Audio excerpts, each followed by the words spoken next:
Have you ever watched a film and liked a character without knowing why? Has a film ever made you feel scared or excited or happy, but you couldn't really explain what led to that conclusion? There is a pretty good chance that the director was cleverly using the elements of the film, the sound, the music, production design, to influence your subconscious to feel an emotion without you consciously being aware of it. Today we're going to look at how great directors use the tools at their disposal to influence your experience of a film and how you can use the exact same tricks in your work. The director does more than just tell a story. No one wants to hear a story for story's sake.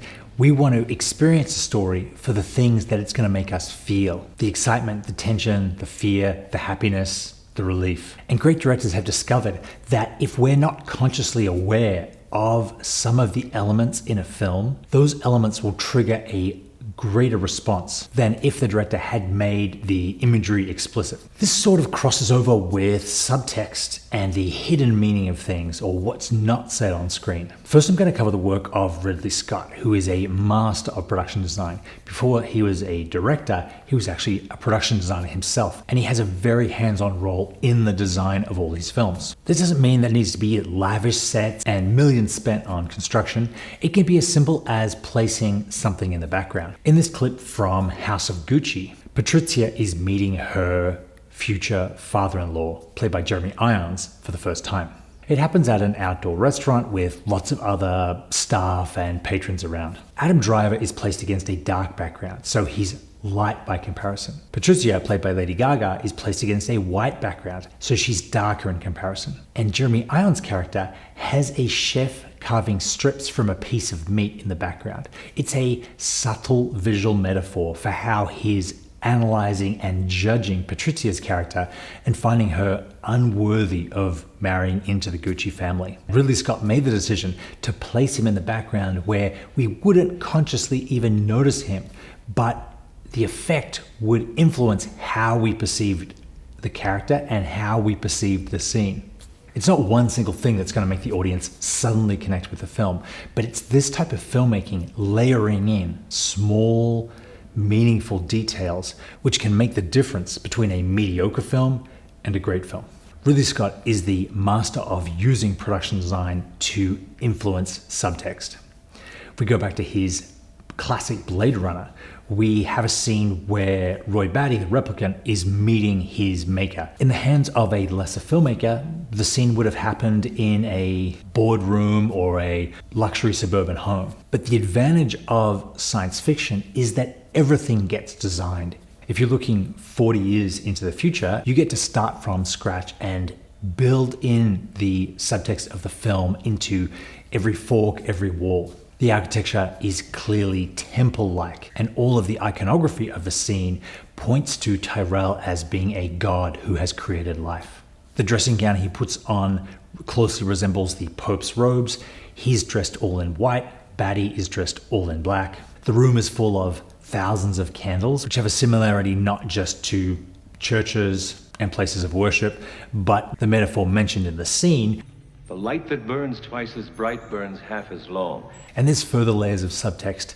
Blade Runner does an amazing job about eyes and using the imagery of the eye as a metaphor for the soul. Batty's eyes glow bright like the other replicants, whereas Tyrell's are hidden behind layers of glass with his panopticon lenses. And when Batty kills Tyrell by crushing his eyes, the red of the blood is the first real color apart from candlelight that we see in the scene. When you're directing a film, people are constantly asking you to make decisions. What color should this be? What shape and size should this be? And rather than just going with what looks good or what's cool, you can use that as an opportunity to increase the engagement of the audience with the film by using every element of the design, of the performance, to further enhance what you want to say as a filmmaker. There's actually a great urban legend that in The Godfather, whenever you see oranges, someone's about to die.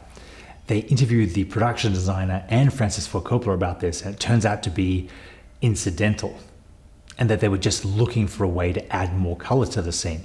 Martin Scorsese obviously had heard this and decided to incorporate a real subtext into The Departed, where X's appear above somebody's head whenever they're about to die or are in the process of dying. I almost feel bad pointing this out because once you recognize and discover this type of symbology, it doesn't have the same latent power on you. So they are examples of production design. What other ways do directors use the technology of filmmaking to influence the subconscious of the viewer? Christopher Nolan is a master of this. A lot of his films are about the subconscious or dreams. In Memento, you see here just 3 frames of when someone walks in front of this character, it changes to the main character so quickly that the conscious mind would have trouble recognizing it.